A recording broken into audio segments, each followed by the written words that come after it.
दिल्ली का नेता कैसा हो। एबीपी न्यूज पर मंच फिर सज चुका है। दिल्ली के युवाओं के साथ हमारे साथ मौजूद हैं तीनों मुख्य पार्टियों के नेता और तीनों मुख्य पार्टियों से जुड़े हुए छात्र संगठनों के छात्र। हमारे साथ हैं आम आदमी पार्टी से राघव चड्ढा और आम आदमी पार्टी से जुड़े हुए छात्र संगठन सीवाईएसएस से छात्र। हमारे साथ हैं बीजेपी से राजीव बब्बर और बीजेपी से जुड़े हुए छात्र संगठन एबीवीपी से छात्र। हमारे साथ हैं कांग्रेस से नसीब सिंह और कांग्रेस से जुड़े हुए छात्र संगठन एनएसयूआई के छात्र। जैसा हर बार होता है, एनएसयूआई के छात्र कांग्रेस के नेता से सवाल नहीं पूछेंगे, एबीवीपी के छात्र बीजेपी के नेता से सवाल नहीं पूछेंगे और सीवाईएसएस के छात्र आम आदमी पार्टी के नेता से नहीं सवाल पूछेंगे, बल्कि बाकी दोनों से सवाल पूछेंगे। सवाल जवाब का सिलसिला तो बाद में शुरू होगा।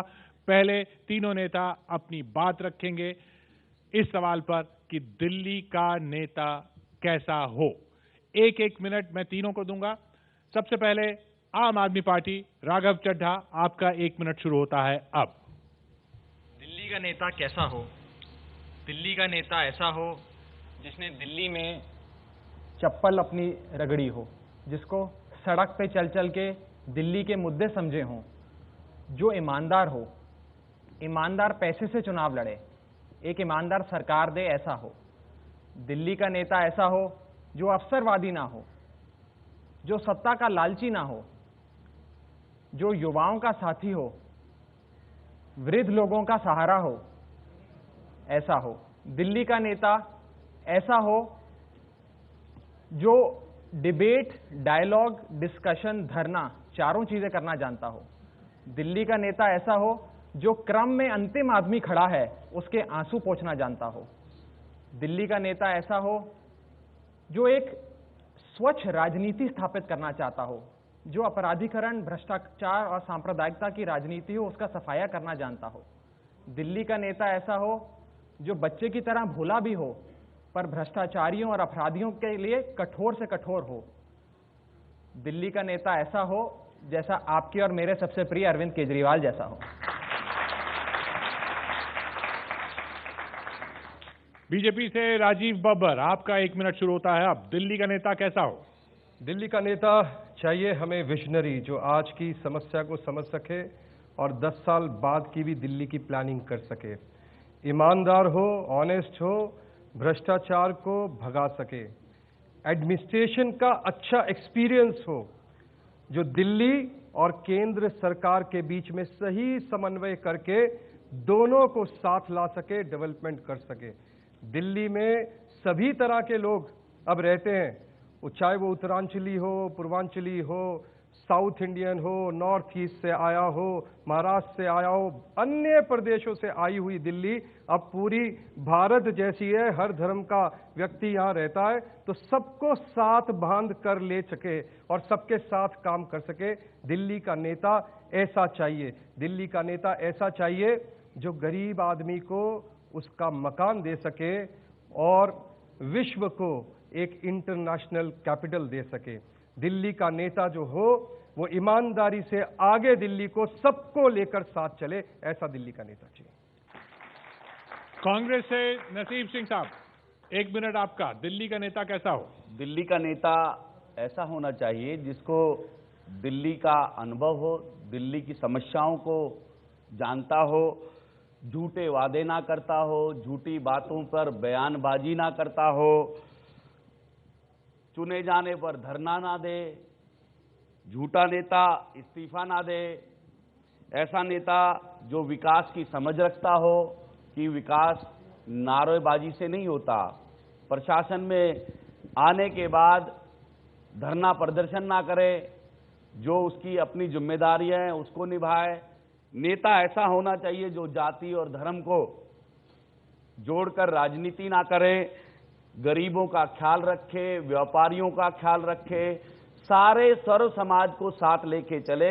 दिल्ली का नेता ऐसा होना चाहिए। और मैं समझता हूं कि आज कांग्रेस ने दिल्ली में जिस तरह से पहले नेता आते रहे हैं कि पिछले 15 सालों में हमारे दिल्ली को एक नेता मिली थी शीला दीक्षित, जिसने पूरी दिल्ली का विकास किया, हर वर्ग का, हर प्रशासन में, ट्रांसपोर्ट में, शिक्षा में जितना भी वो कर सकती थी 15 सालों में दिल्ली के लोग मानते भी हैं कि विकास हुआ था। उसी तरह का नेता आज अजय माकन को दिया गया है। युवा और एक अनुभवी आदमी को दिल्ली का नेतृत्व करने के लिए भेजा है। अजय माकन जैसा नेता होगा तो मैं समझता हूं कि दिल्ली में जिस तरह से पहले डेवलपमेंट होता रहा आगे भी होता रहेगा। अब हम छात्रों के सवाल लेना शुरू करते हैं। सबसे पहले आम आदमी पार्टी से जुड़े हुए संगठन CYSS के छात्र का सवाल लेते हैं। आपका सवाल किससे? मैं ABP बीजेपी से पूछना चाहता हूं कि इस बार बजट में शिक्षा पे 1100 करोड़ रुपए की कटौती हुई है और स्वास्थ्य में भी कटौती हुई है। तो मैं पूछना चाहता हूं कि शिक्षा की कटौती और स्वास्थ्य की कटौती के साथ आप ये कहना चाहते हैं कि ये कटौती करने के बाद इस देश में विकास होगा, यानी आप किसी को अनपढ़ बनाकर और किसी को विकलांग बनाकर ये प्रूव करना चाहते हैं कि वहां से विकास हम पैदा कर सकते हैं। और दूसरा सवाल, एक करके सवाल लेते हैं। आपके बजट में शिक्षा और स्वास्थ्य क्षेत्र में अगर केंद्र के स्तर पर ही कमी आ रही है तो दिल्ली कैसे उम्मीद करे कि आप दिल्ली के विकास में इन क्षेत्रों पर ध्यान देंगे? देखिए, इनके आंकड़े कहाँ से हैं मुझे पता नहीं है, लेकिन दिल्ली में जो अभी केंद्र सरकार ने बजट दिया उस पर शिक्षा पे भी, हॉस्पिटल पे भी और साथ में ही सीवर, पानी, बिजली सबके लिए केंद्र सरकार ने दिल्ली को अभी बजट दिया। ओल्ड एज पेंशन जो रुकी थी उसको चालू करा के दिया। इनका सवाल है देश भर में जो शिक्षा क्षेत्र और स्वास्थ्य क्षेत्र में कटौती, ऐसा कहीं नहीं हुआ, ऐसा कहीं नहीं हुआ, बजट कट हुआ है, ऐसा कहीं नहीं हुआ, ऐसा कहीं नहीं हुआ। 30 सेंट्रल बजट से 30% हेल्थ बजट कट गया। सेंट्रल गवर्नमेंट से कोई बजट कम नहीं हुआ है और डिफरेंट जगह पर बजट लगाया गया है और there is no change in the budget that way. अगला सवाल ABVP के छात्र से हम किससे पूछेंगे आप? मेरा सवाल ये है कि अभी 2 दिन पहले एक न्यूज़ आई थी कि आम आदमी पार्टी की फंडिंग में बहुत तगड़ा फ्रॉड है, जिसमें एक रसीद नंबर पे आप लोगों ने 2-2 लोगों को इशू कर रखे हैं, डोनेशन एक्सेप्ट कर रखे हैं।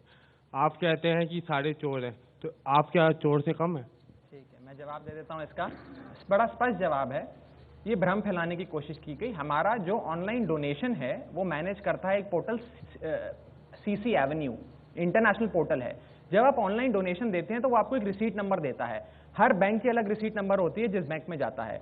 उसके जो शुरुआत में जो नंबर लिखा होता है वो यूनिक नंबर होता है और जो बाद में नंबर होता है वो रेपिटेटिव नंबर होता है। तो बाद के नंबर को रेपिटेटिव देखकर लोगों ने कहा कुछ घपला है और शुरुआती जो नंबर है वो बदल रहा है, वो नहीं देखा, तो एक अफवाह फैलाने की कोशिश की गई। जहां तक हमारी फंडिंग का सवाल है, मैं तो भारतीय जनता पार्टी ने खुद अभी दिल्ली हाईकोर्ट में नोटिस सौंपा है, होम मिनिस्ट्री ने, बीजेपी की सरकार ने, कि इनकी हमने जांच कर ली, इनकी जांच जो फंडिंग की एकदम स्पष्ट पाई गई, कोई खराबी नहीं है। और मैं फिर चुनौती देता हूं, होम मिनिस्ट्री इनके पास है, इन्फोर्समेंट डायरेक्टोरेट इनके पास है, इनकम टैक्स इनके पास है, एक और बारी चेक करा लीजिए, एक एक पैसे का हिसाब दिया है, स्पष्ट हिसाब दिया है। आप ये सवाल बीजेपी से भी पूछिए, बीजेपी से भी पूछिए कि उनके पैसे कहां से आते हैं। 80% फंड ये डिक्लेयर नहीं करते, 10-10, 15-15 हजार करोड़ इन्हें उद्योगपति देते हैं, ब्लैक मनी होल्डर्स इनको पैसा देते हैं। भोपाल गैस स्ट्रैटेजी जो हुई, जिस कंपनी ने करी, उन्होंने इनको पैसा दिया।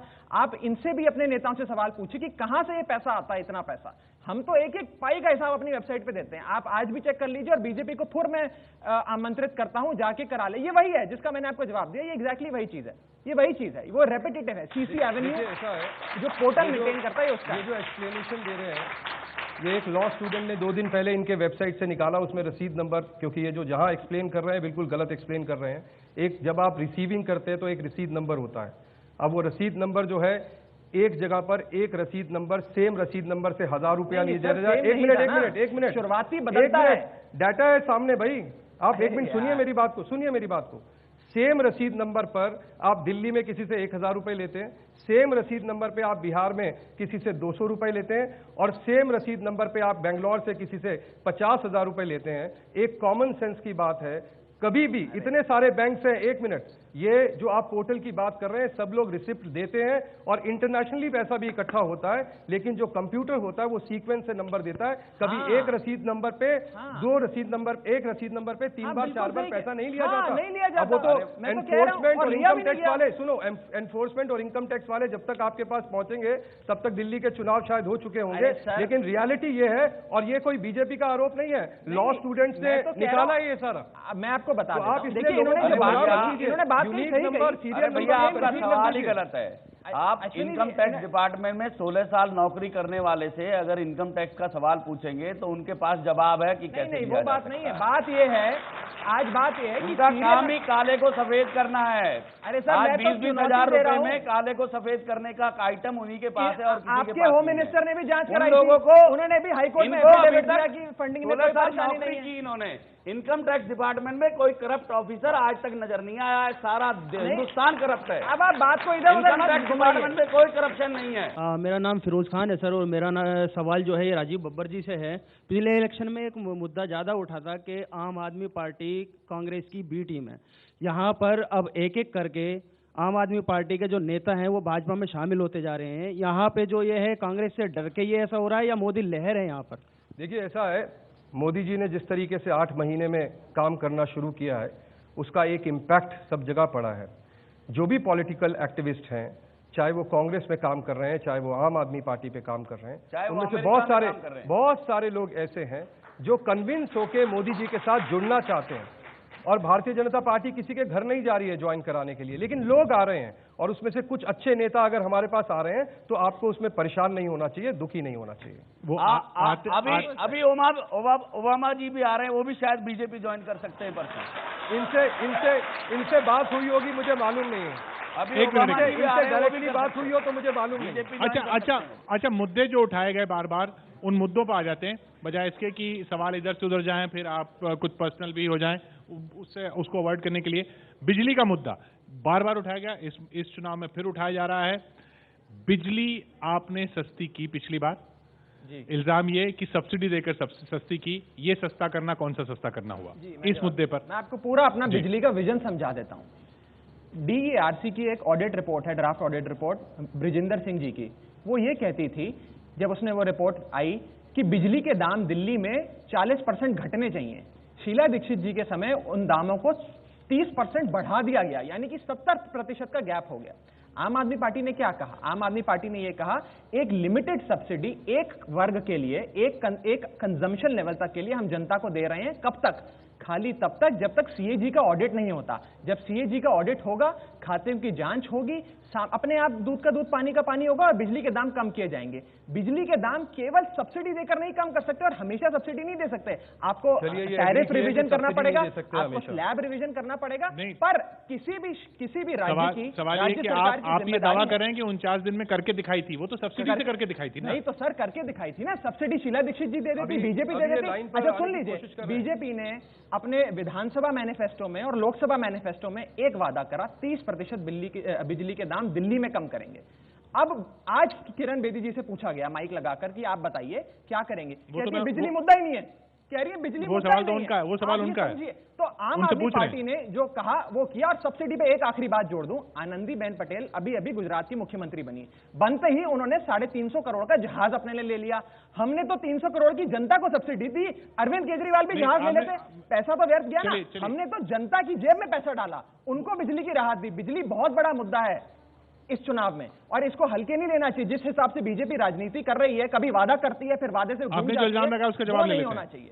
बब्बर साहब, वही मेरा सवाल था जो राघव जी ने पूछा। पहले मैं आपको बताता हूं कि जो मोदी जी ने और बीजेपी ने विजन दिया है दिल्ली के बारे में, बिजली का, दिल्ली में मल्टी ऑपरेटर शुरू करेंगे।